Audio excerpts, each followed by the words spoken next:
Well, I'm a Gemini rising. Oh, Gemini rising. Nice. Good. I love Gemini rising. Tell us more about what you know.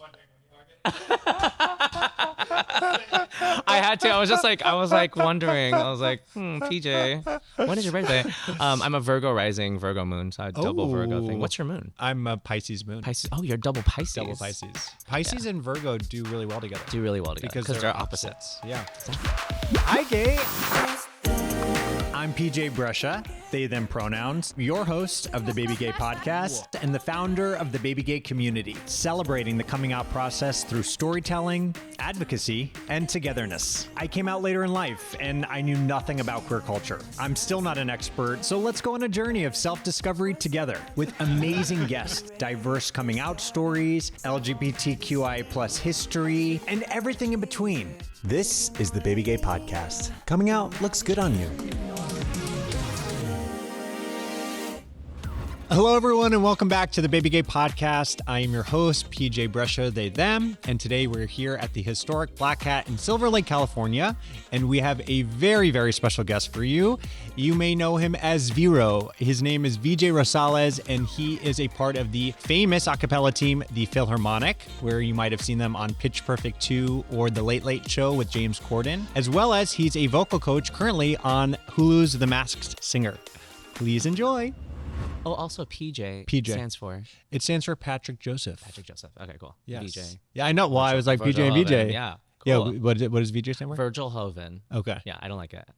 So, I like Virgil, but what's been your journey? Let's go with your journey and your name. Oh my gosh, yeah. Well, Virgil Hoven. Okay. That's what it stands for VJ. I never really liked it, but it's my dad's name, so I'm a junior. And so my mom was like, "Here, just take this name," and I rolled with it. But I like VJ better. Yeah. Yeah. When did you start using VJ?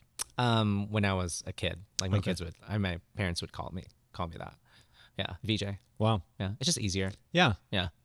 I'm newer to the PJ. Yeah. Yes. Okay. It started in my late 20s when I started my acting journey, and it started as like my stage name. Mm-hmm. And then I came out as non-binary at 31, Nice. and it just kind of started to feel more authentically me and less gendered. And now I go by PJ. That's great. Yeah. I love that. And it's so funny because my parents named me Patrick Joseph with the intention of calling me PJ, but it never caught on. Oh, interesting. Isn't that so weird? So recently, when you were 31, you so started 5 years. I don't want to age myself, but 5 years ago when I was 31, is when I started like using it as my name. I love that. Yeah, great. Yeah, I've used it my whole life. So yeah. I mean, I love it. Thank you. I love it. Yeah. It's I think it's unique, and I think it's powerful. And thank you. Yeah, I appreciate that. Yeah. Okay, so let's dive in. Well, VJ, thank you so much for being here. Yeah. We're so excited to chat with you. Thank you for having me. Yes. Let's start from the beginning. Okay. Where are you from? I was born and raised in the Bellflower Cerritos, Norwalk area of LA. Okay. 562. I usually just say Long Beach because people are like, "Oh, I know where Long Beach is." Yep. But it's towards that area, and I grew up there. Grew up in music. Grew up singing. Grew up in a Filipino household, and I'm just so happy to have made it to this age. Yeah. Like we're surviving out here. Yeah. So yeah, I've just been SoCal boy my whole life. Yeah. Yeah. That's incredible. Yeah. What was childhood like for you? Ooh, childhood was amazing. Yeah. They Love say that. that millennials have the best childhood. Really? Yeah. They do. Okay. Saturday morning cartoons, all that good stuff. I feel like I had just a great childhood. Grew up in as like a Filipino American. Well, okay, sibling. Do you have any siblings? Yeah. Okay. I have an older sister and an older brother. Okay. So you're the baby. I'm the baby. Yeah. The baby of 3. They're a little further apart too. Like one's 8 years older than me, one's 6 years older than me. Okay. And I can truly say that I am like the baby of the family. Yeah. I really liked having that role. Yeah. And what does it mean for you? Just being the favorite, being the favorite, and getting what I want. No, I'm just kidding. It's a birth order is really, really interesting to me because I think it's all very, very valid. Totally. Right. Yeah. So being the youngest, I do feel that stereotypical feeling of being carefree and kind of just doing my own thing because my siblings are the ones that kind of had to like set the rules and set the pace, but I don't have to go by that. It's kind of that thinking, that concept. So yeah, I'm the baby. Were you close with your siblings? Yes. Yeah. Very, very close. Okay. They were a little further apart of me in age. So I felt like I was the only child at times. And I felt like sometimes they were more of like parental figures, but still they're my siblings now. And at this age, like we're great friends and we're really close. Growing up, were you in a religious household? Everyone was Catholic, but then my particular immediate family, we actually grew up in a Christian church. We were brought up in Christianity. And what was that like for you? It was good, actually. I had a good experience in terms of the church that I went to, in terms of building community and all that stuff. Am I involved now? Not at all. Yeah. Actually, and I'm just going to be transparent. Yeah. The more that I evolve and grow older, I see Christianity different in terms of like the American church and all the politics involved with it. Just don't agree with a lot of it. So I like to say that I take the values from Christianity, the ones that I really like and I think that are valid and true, and I apply it to my own life. I think there are some good lessons. Completely agree. I do. And I feel, and I've said this many times on this podcast, it's like all these religions are essentially wanting the same thing. Yeah. And which is community and love and acceptance. And we should be able to fulfill those ideologies and do it harmoniously together. Yes. I completely agree. Yeah. So I'm like, why don't we just do that? I mean, that's the whole point. Right. So. Yeah. So layered, so complicated. So complicated. So it's a lot. old and So old. So old. Yeah. So good family dynamic, like close, sounds like you're a close family. Yeah. Religious-ish household. Religious-ish, yeah. What was your relationship like with your parents? It was pretty good. Okay. Having Filipino parents, very interesting. Yeah. Because they were immigrants. Yeah. So a lot of the American culture, it was something that they had to get used to and adapt to. And I did too. But me growing up in school was easier for me. So them kind of helping me to, I guess the word assimilate, is that right? Or kind of adapt to culture. That was a challenge in itself. But I think that they did such a good job, and I love my parents, and I will forever love them for what they've done for me. It's just crazy to think about the way that they did things. It's just very different from like all my American friends, if that makes sense. It's just a different world. Of course. Yeah. Different cultures. Different cultures. Having immigrant parents, it's such a different thing. Did you feel like you had to code switch a little bit between like your family life and your social life? Absolutely. Yeah, all the time. Code switching is such a thing, being a child of immigrants, right? Because you have to kind of adapt. But what I love about the world that we're getting into now, it's like all about individuality and creativity and being yourself. And so I really like that part of culture now, that I can be myself more. When back in the day, it used to be a little harder. Yeah, I was going to say, as a child, were you able to be yourself? Not really. Yeah. That's a common core thing that a lot of queer people share, is that we were never able to be ourselves when we were younger. That's tough, right? So, yeah. Totally. I was just having this conversation with a friend, and this is a hot take, and I'm going to say it here because I think there's some truth to it, but finding, and maybe this is just the gay male culture specific in Los Angeles, but how lying can be so easy for some, and there could be some deeper roots to that because of the practice of kind of being something that you're not authentically yourself when you're closeted. Yes. That you're so comfortable lying. Yeah. That when you come out and you're able to be more authentically yourself, there's this like muscle that you're so used to doing that you kind of like feel this kind of self-sabotage comfort in it. Yeah. So it causes maybe some additional lying into your out life. Yeah. That might be. That's such a good point. You're saying that we're really good at lying. Yes, exactly. yeah. Which is toxic, but also like true. Yeah. So very valid. Yeah. Because we had to. Right. It was such a defense mechanism. It's like survival. Exactly. And you're totally right. Yeah. Great point. Yeah. Yeah. I don't know. I think that childhood for a lot of queer youth is challenging, and that's kind of something that unifies us. But I think the more that we discuss it and kind of share that our experiences are unique, but also shared, Yeah. that it just helps people feel seen. And like the whole point of this podcast is to kind of just help people feel seen and supported to step into their authenticity That's so cool. as at the right time. I don't want to love say that. it sooner rather than later, but like at the right time. Like I came Right. out at 27. Yeah. So like 29. 29. Yeah. Okay, so let's dive in. Let's Yeah. hear your coming out journey. Yeah. Well, actually, so in 2016, my mom passed away. Oh, I'm so Yeah. sorry. So I miss her all the time. And it's almost been 10 years, actually. So I really do feel like time heals. Mm-hmm. Grief never really ends, though, right? But I think a part of that grief was me realizing that she never knew who I really was in terms of my queerness and who I was at the core. And so I remember that year, and it was 2017, as it's the year that I turned 30. But the year prior to that, in 2016, she passed away. And I just remembered, like, I was like, I want everyone to know who I really am before it's too late, or, you know, that feeling of like, people should know.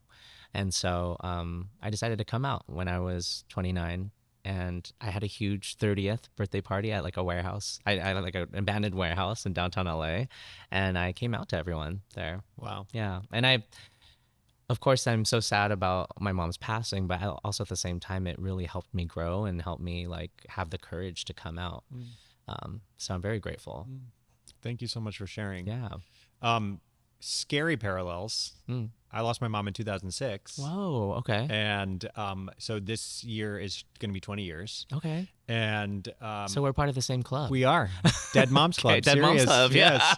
And Aw. I did not come out. I was still closeted when she passed too. So Okay, like yeah, saying I can relate on all the feelings. That's crazy, And I also had a big 30th birthday for myself. We're the same person. And it was like, mine was in Palm Springs. And, Okay, nice. Yeah, and it was like a subtle coming. Like I didn't have I'm queer. Like, Yeah. But it was very queer coded. So it Queer-coded, was yeah. like there was People are like, oh, there was cool. chatter. Yeah. So very Great. funny. Yeah, That's I can so really cool. relate. Yeah. I appreciate that. Yeah. That's so nice to hear. You're right. It's you're not alone, and you. we all it is really challenging because I feel like I wish that I was able to have shared my authenticity with my mom while she was alive. But on the flip side, I'm like, she knew. Yeah. And she Yeah. still's with me. And she Same. knows she's watching. Like, Exactly. So I'm like, okay. Yeah. So, No, deep down inside, I'm like, she probably knew. Yeah. Yeah. Was there any conversation while you were a child in terms of your sexuality with parents or? No, really. Yeah, it wasn't really prevalent, but I just remember there were moments when she was like, when are you going to get a girlfriend? And this happened for years. This gone on for years. And I'm like, Mom, you should know by now. You said that? No, in my mind I said that, but I was like, you know, Soon. yeah, soon, very soon, Mom. But I knew eventually like I would tell her, but she had just passed away. So I was like, well, I think it's time to come out. Yeah. Yeah. There's also the sense of like safety. Like when you decide to come out, it's like, you've been really just trying to protect yourself. It's like a defense mechanism, right? But when you decide to come out, there is this feeling of like, okay, now it's safe to come out. And I felt that in 2017. So, and there's also, for me, I don't know if you can relate to this. It was like, losing your mom is so difficult, and it kind of just shows how fragile life is, and just live every day to the fullest because you just don't know.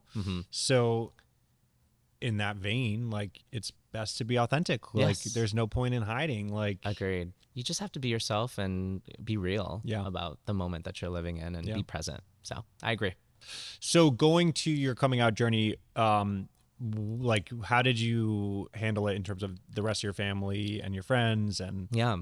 Came out to my friends first. Okay. I remember saying to them, I was like, you guys know what I'm going to say. Like, I didn't want to say it myself. It was actually very difficult to say, I'm gay.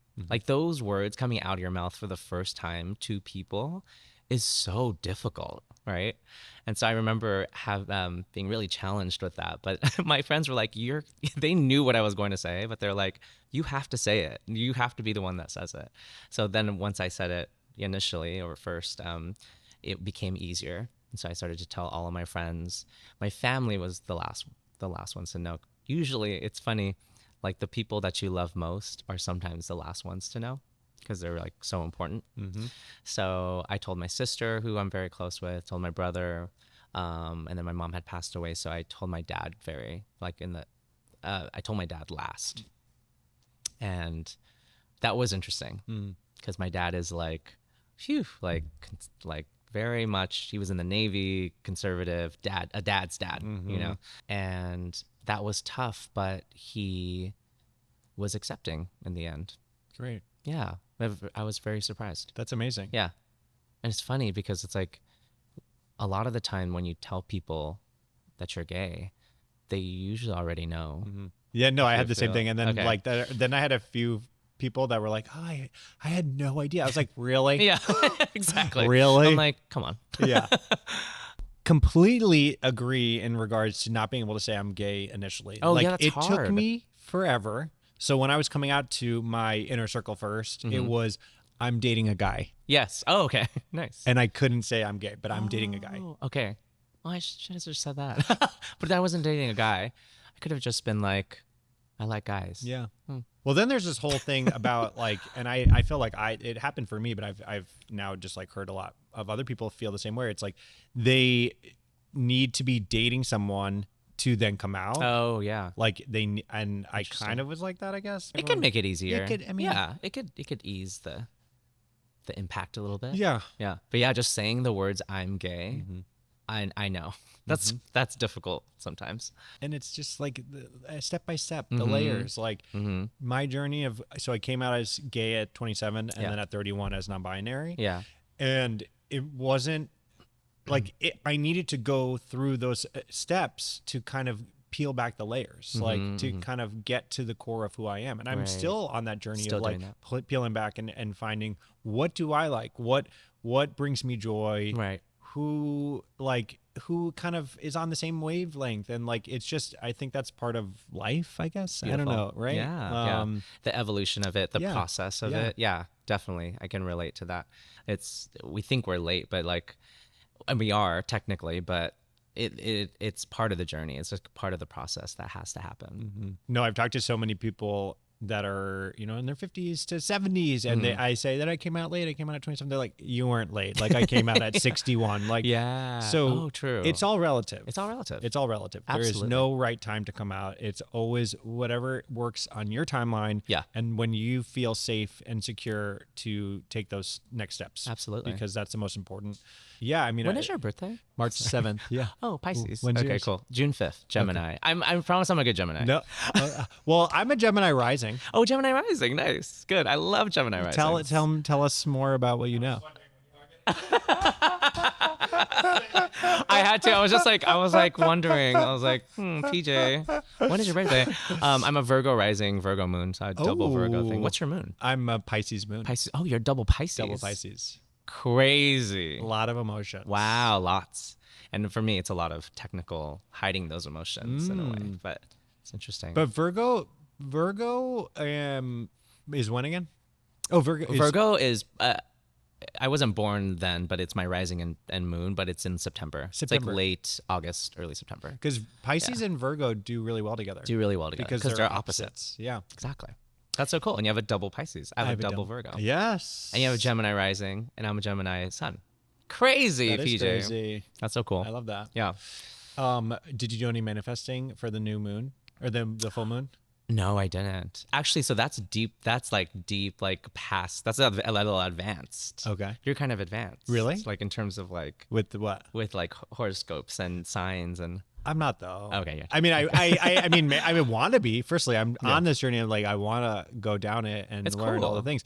Well, I had Ryan Liu on, and she was helping me learn how to manifest, and she was here on the Lionsgate portal. So are you tapped in? I'm super into it. Yeah. I just I don't know much about it yet. I don't know much about it either. Okay. All I know is she told me to it's Lionsgate portal. Okay. Best time to manifest, the thinnest veil. So basically she said write on a bay leaf like what you want. Okay. And then you look at the moon and you burn it. Whoa. So we did it, and honestly the next day I had a manifestation come to true. No way. Come to life, come true.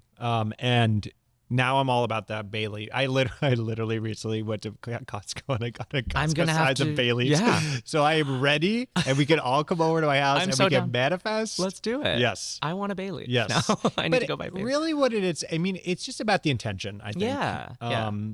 And something that, that I didn't even address until post coming out because I couldn't go inward enough because I knew I was hiding from something. So then coming out, and it's like this, I mean, when people say there's like this weight lifted feeling when you come out, and it's so true because it's like, and then you don't realize, I feel like, if you have a room and like 50% of it is of you hiding yourself, and then you like get rid of that hiding, now you have like 50% room to like explore, and you're like, what do I do with all this time and energy that's now available to me? So then when that happened and started to kind of go inward and be like, what do I want? And that's the scariest part. It's like, I think a lot of people don't ask themselves, what do I really want? What do you want? Yeah. Yeah. And that's, I think, ultimately what manifesting That's is really about. What it is like just thinking, what do I literally want? Yeah, and that's intention. Yeah. Like living life intentionally. Yeah. That's really what manifesting is. Yeah. And the more I evolve and grow, I'm like, wow, that manifestation is very, it's a very powerful thing. So do everything with intention, basically. Yeah. So what do you want?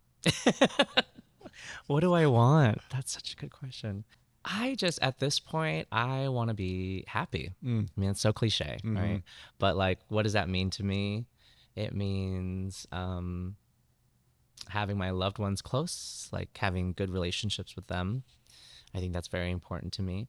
Having a solid career. I used to think like, oh, I want to tour the world and be famous and very specific things with my career. But then you realize as you grow and as you evolve that like, what you do in the present and what you do just in general, if you're doing it, if you're putting your best foot forward in your career, you're doing it.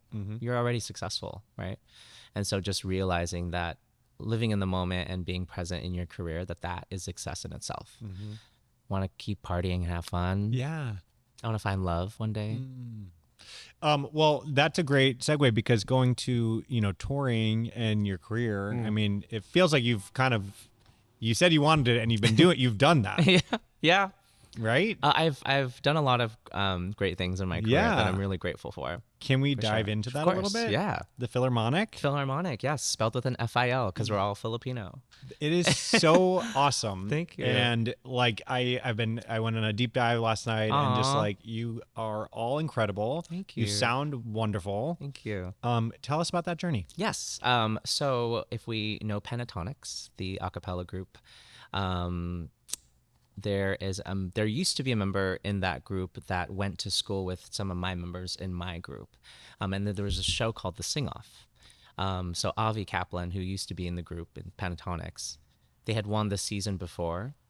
They were actually looking for a K-pop group for the next season, but they couldn't find anyone. So they were like, hey, Filipinos know how to sing. So they put 5 Filipinos together, including me, and we auditioned for the show, and we made it, and we placed 4th, and the rest was history. Wow. Yeah, because at that time, Pitch Perfect was coming out, and like all, Pentatonics was making it big. So a cappella was like on this rise. And so with the Filharmonic, we were able to kind of ride that wave. And we're still together to this day. It's been 12 years. That's incredible. Yeah. Yeah. And they're like brothers to me. I love them so much. And we're going to continue to tour and continue to sing together all the time. Wow. Yeah. I want to dive into that because first I didn't know. So it was kind of like you were formed. We were formed together. Yeah. Okay. We didn't know each other beforehand. Yeah. 3 of them awesome. knew each other. They went to school together. And then they found Trace from USC. And I'm talking about schools because this is how we kind of knew each other. We're in the music education world. And so that's how we know each other, through singing. And then I went to Cal State Long Beach, and we just saw each other at festivals and competitions. And so we knew each other from that. That's so cool. Yeah. And we auditioned for the show, did that. We did Pitch Perfect 2. Insane. Incredible. Yeah. What was that like? It was amazing. We filmed in Baton Rouge, which was supposed to be Copenhagen at the very end. Wow. But it's Pitch Perfect 2. We are the group called Manila Envy. at the end of that movie. We compete against the Barnum Bellas at the world competition. Wow. And we lose, obviously. Well, yeah, you know. that's okay. It's okay. Yeah. Yeah. But it was such a great time filming that, and we were in it for 7 seconds, but it was like a day of so much fun. I'm sure. It's really hot too. I love Elizabeth Banks. Yeah. She was the director, right? Genius. Did you interact great with her at all? Yeah. Oh.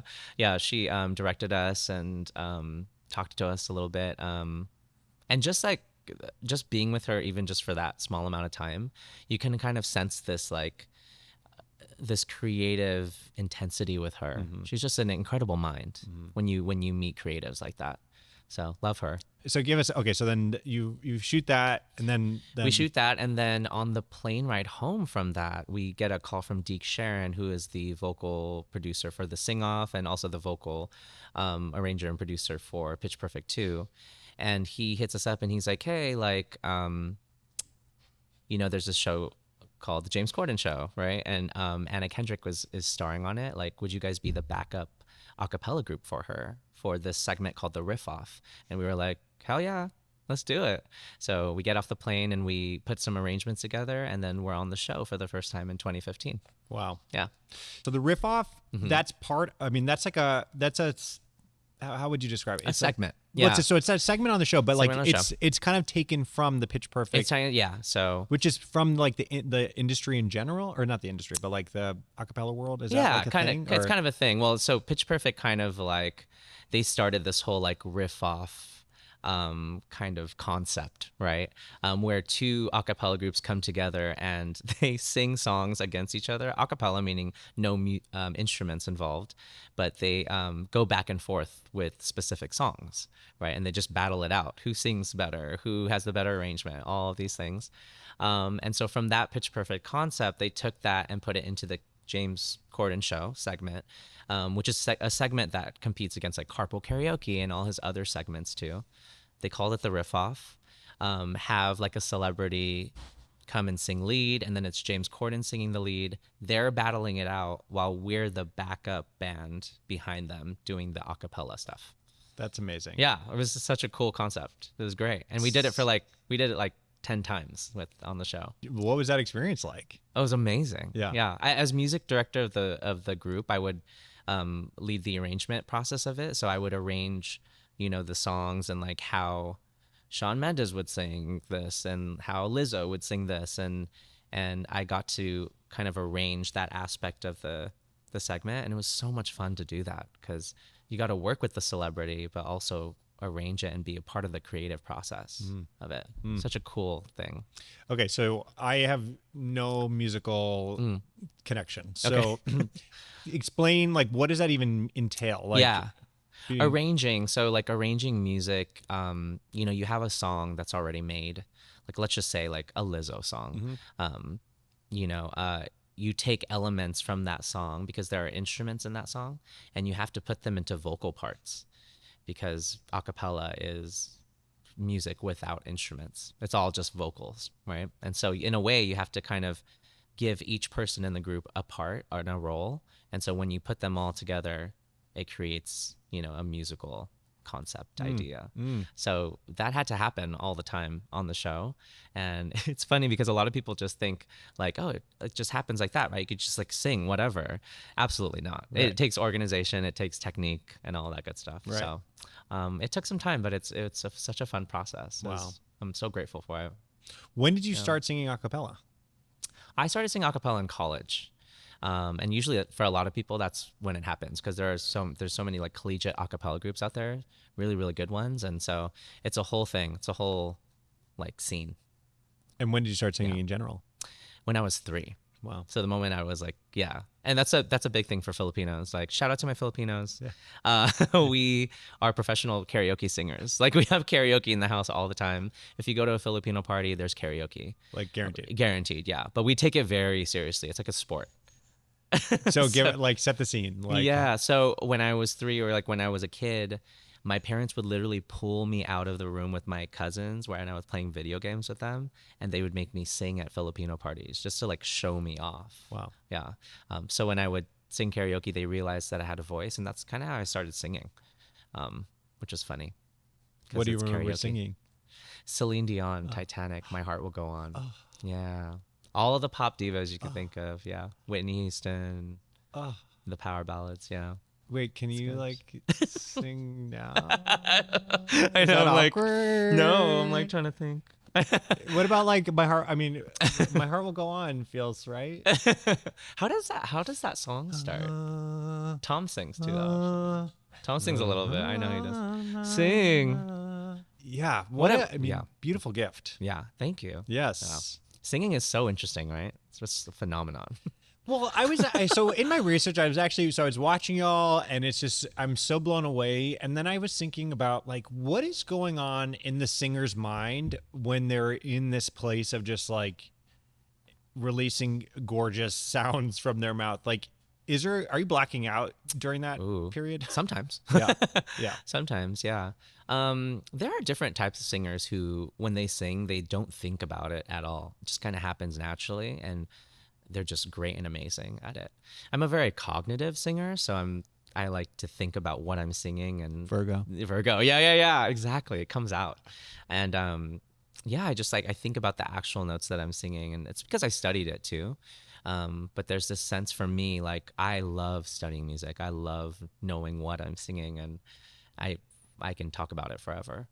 Like the origins, the history, composers. Yeah, exactly. Like knowing the background of it, knowing every single part of the song, and then executing it with precision, right? That's so important to me as a musician. But some people are just like, I like singing because of the way it makes me feel. And that's valid too, because singing is proven to like help mental, health, and it's just good in general to sing. What about in terms of like musical directing and coaching? Like tell us about that journey for you. Yeah, currently my main gig is The Masked Singer. Yeah.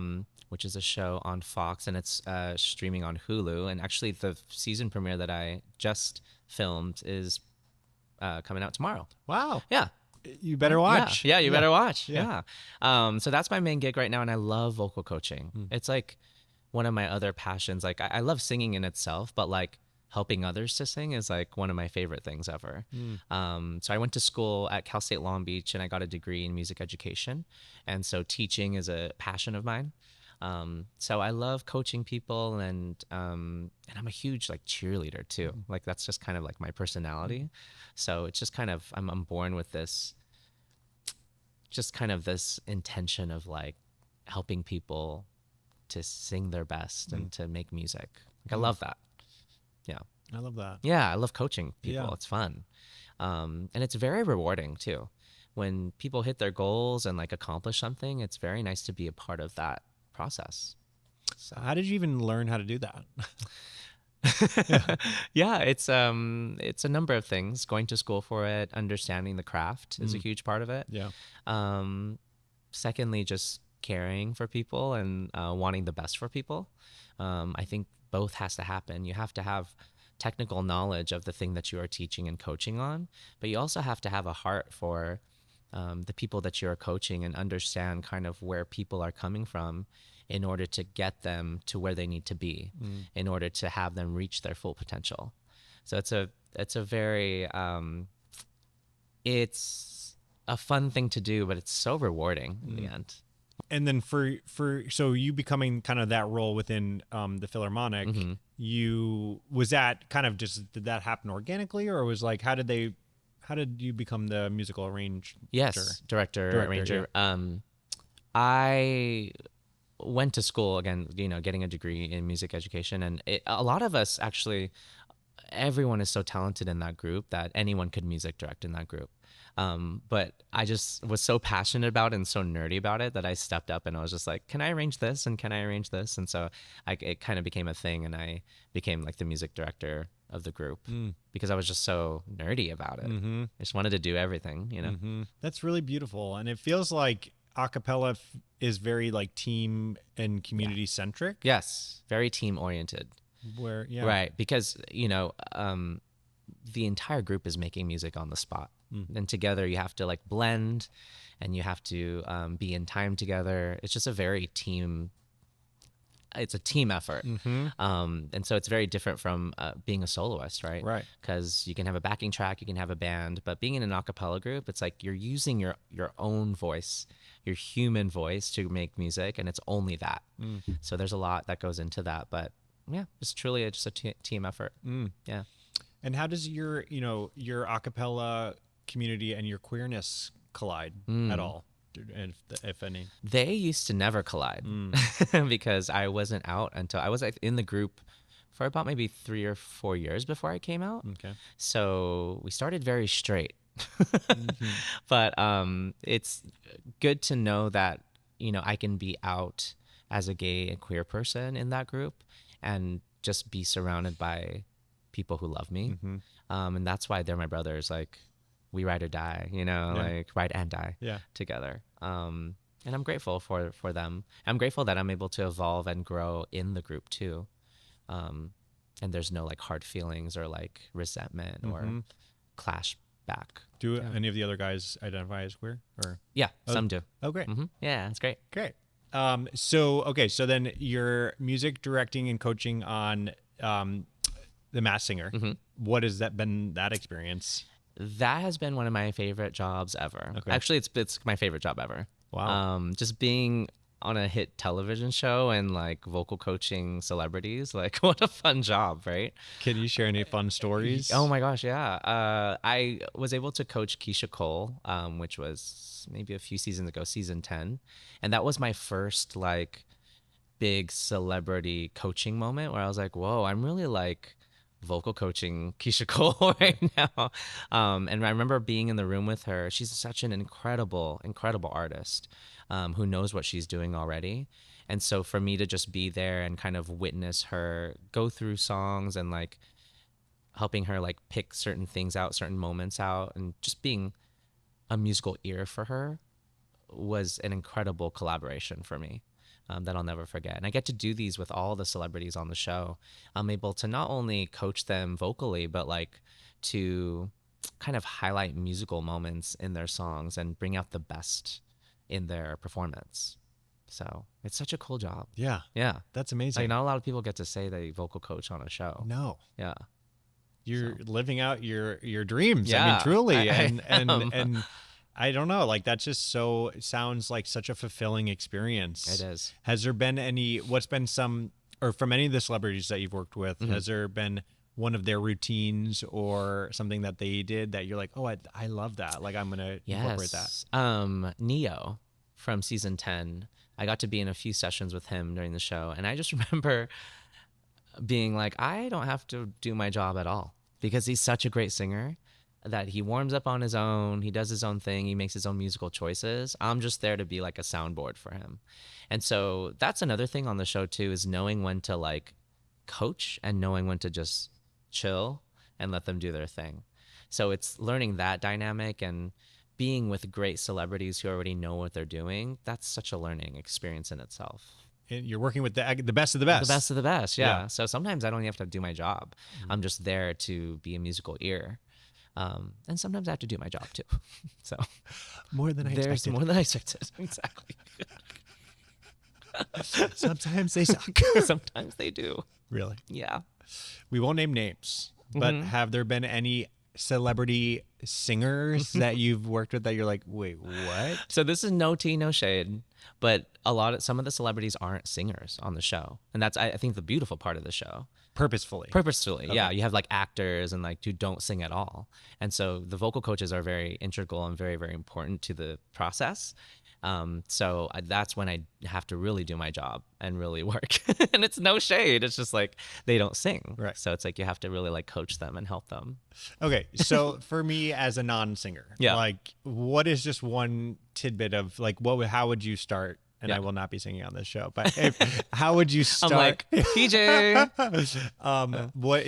What's your first thing that you do? Yeah, warming up is good. So just all of the vocal warm-ups that you can think of. But I think the main concept for anyone who like doesn't sing at all is that I like to just say at the very beginning is that if you have a voice and you can speak, you can sing, right? Because singing is basically speaking on pitch. And so when people look at it that way, it kind of simplifies the concept of singing. And so anyone with a voice who can speak can sing. Yeah. Because I'm assuming like in the past, there's been actors that have gotten roles in some musical movie that they don't necessarily sing. Yeah. So they have to learn how to sing real fast. Super fast. Yeah. Is there any stories that come to mind in that regard? I just know as a vocal coach, like I'm always getting calls where they're like, I have an audition in 2 days. Make me amazing. And it's like, cool. Yeah. And so you have to, you kind of have to like pick and choose the moments where it's like, okay, well, you can grow this much in this amount of time. Like in an hour, you can get better at this. Not this, but this. And so kind of picking and choosing what to work on in the lesson or in the session in order for them to nail the audition the next day to the best of their ability. That in itself is an art. But it's possible for them to improve and get better and sound better in that amount of time. Yeah, I mean, I've. Are you thinking about it? No. I mean, I don't have a great singing voice, but like I have had in the past people kind of exactly the same. It's like, oh, if you have a voice, you can sing, and it's like, okay, well, I don't know, like, and I do wish like I was in an alt county chorus when I was in 5th grade. Okay. And that was the end of my career. Come on. But nice. It was fast and short, but I admire singers so much, and it is so beautiful and such an incredible skill. So yes, do I wish that I could like belt Celine Dion? For sure. For sure. And you can. I can. You can technically. Yeah. But like again, like singing is so subjective sometimes where people it's like, but it can also be objective. So it's like it's how you look at it. Okay, so we're going to play a quick little game. This one is rapid fire questions. Okay. So let's begin. Okay. The artist or musician who made you think, oh, I want to do this? Beyonce. Yeah. Rapid fire, right? Like straight to that. Well, okay. I mean, I'm always like the not rapid fire one. Okay. Most unexpected place you've ever performed? Ooh. Wait, Brussels. Where is that? Belgium. Belgium. Thank you. I'm like, what's the country? But I know the city. Yeah, Brussels, Belgium. Cool. Yeah. What was that for? It was for the Air Force. Whoa. We were hired by the American military. Very cool. Yeah. Favorite celebrity you've shared the stage with? First thing that comes to mind is Shawn Mendes. Yeah, he's hot. Writing songs solo or collaborating with others? Ooh, collaborating with others for sure. Yeah. One word people use to describe you? Fun.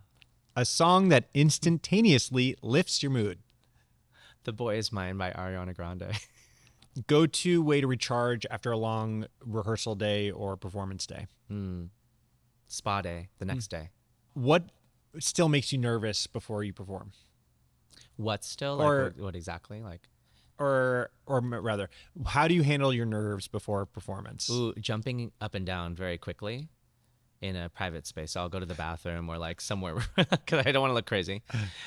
Favorite queer icon, artist, musician? Troye Sivan. Yes. He's one of my favorites. Have you worked with him? No. Maybe Not one yet. day. Yeah. Not yet. Yeah. That's right. I would love to. Manifesting. I know. True. Favorite queer anthem?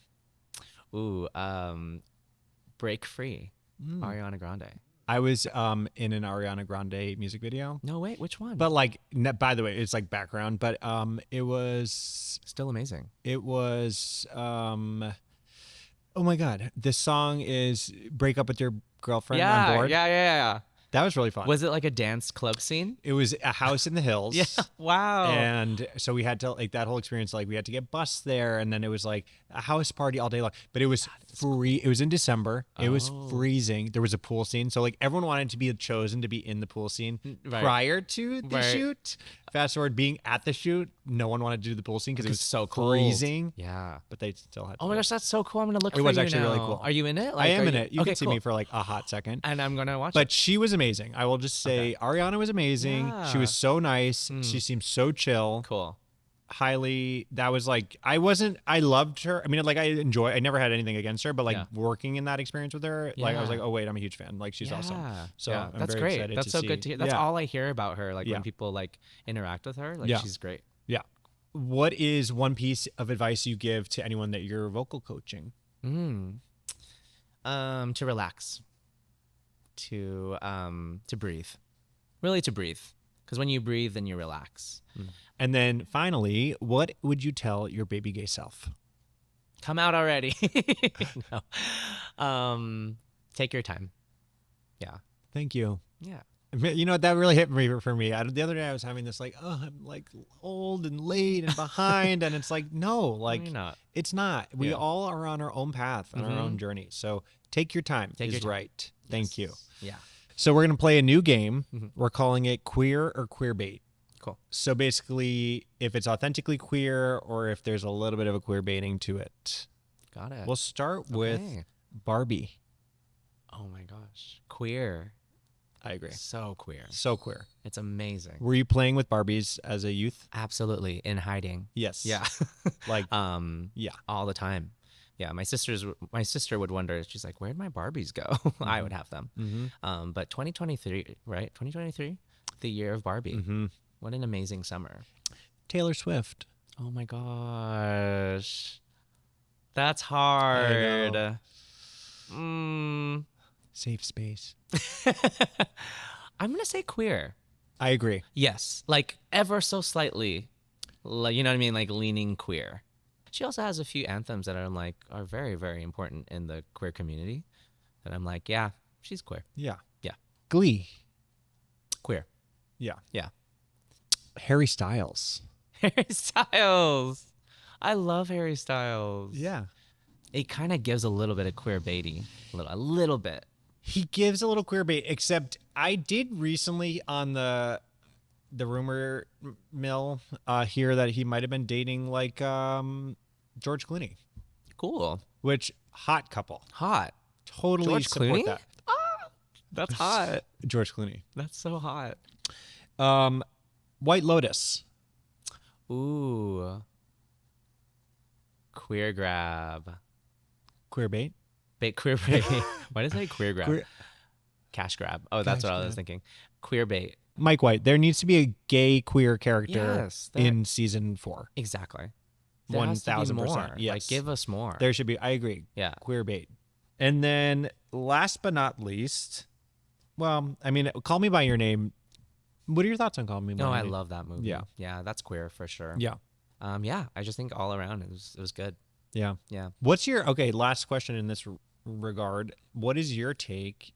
Because neither of those, I'm thinking of those two actors, they're both straight. And then thinking about Heated Rivalry, they're kind of straight. Are they kind of straight? Francois is openly bi. Who Okay. is the like secondary, Yes. the hockey player, the famous hockey player? The tall one? The tall. Yeah, he's very hot. He's super Oh, cute. Francois.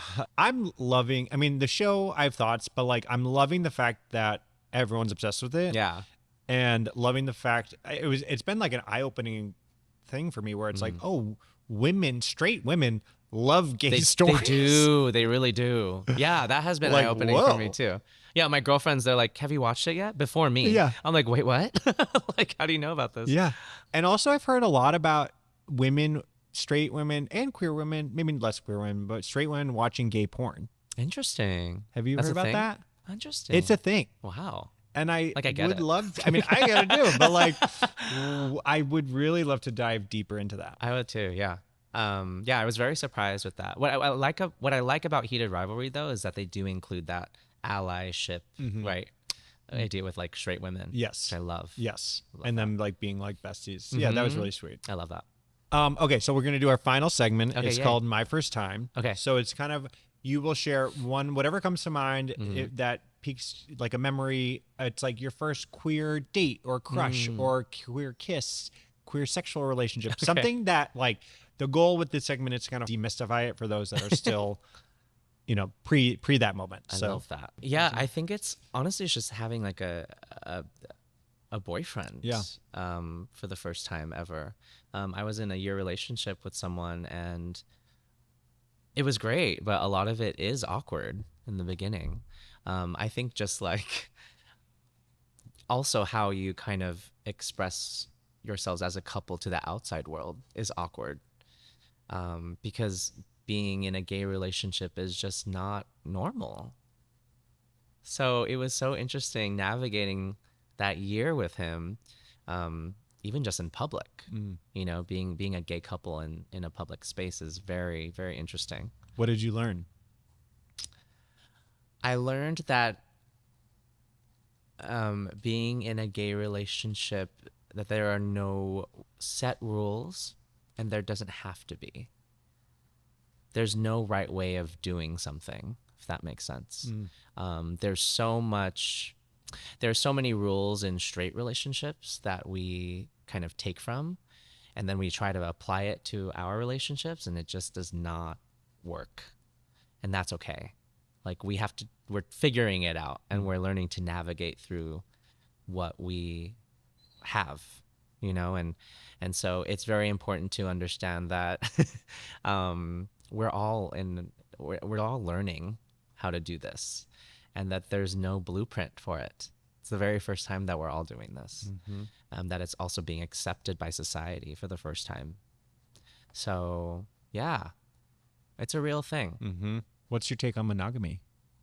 Ooh, I'm very open these days. I still do prefer monogamy, but I have so many friends that are in open relationships, and I'm seeing them work. I'm seeing really good things that come out of it. So just as a witness to that, like, I'm becoming a very open person to all sorts of ways to have relationships. Yeah. And I asked that because it just touched when you were talking, like, it did remind me. And it's like, when you first, or I'll speak for myself, when I first come out, it's like, okay, so I'm accepting myself in this new queer identity. We're moving forward, but it's like, but I want to take all of my old heteronormative things with me into this new other space. And it's like, no, you don't have to. You shouldn't actually. Right. And it's gonna be challenging if you do. Yeah. It's like the unlearning and the letting go of those societal norms. Totally. Yeah. Yes. Because it was like, I just remember one earlier on relationship, and it was like, at that point, like, I only wanted really masculine men, and like feminine men. I mean, again, that's our own prejudice, and that happens a lot in this community. And it was like, but then it was like, he was really feminine in the beginning, and I was like kind of turned off. But then our relationship became where it was beautiful, where we kind of took turns holding the masculine and feminine roles or identities, and it was so fluid and so natural. Totally. So it's like, yeah, just let go. Like, just let go. It doesn't like let go of any societal definitions and roles, and just be. Just be. Just be. Totally. I love that. Yeah, it doesn't apply. It doesn't apply. Yeah. It doesn't apply. You're And right. that's what's so exciting. I know. It doesn't I love have that. to. Yeah. I think that's my favorite part about being gay, is that there is no blueprint. Like, you know, we are navigating this for the first time. Yeah. And it's kind of exciting because we're doing it. Yeah. Yeah. So, well, VJ, this was amazing. Yay. Thank you so much. Thanks. Really appreciate you sharing. Where can people follow you on social media? yes. So Instagram and TikTok at VRO Music. Then you can also follow the Filharmonic on Instagram and TikTok at the Filharmonic, spelled with an FIL. Great. So Thank you so much. you. And remember, baby gays, coming out looks good on you. Yay. Yay.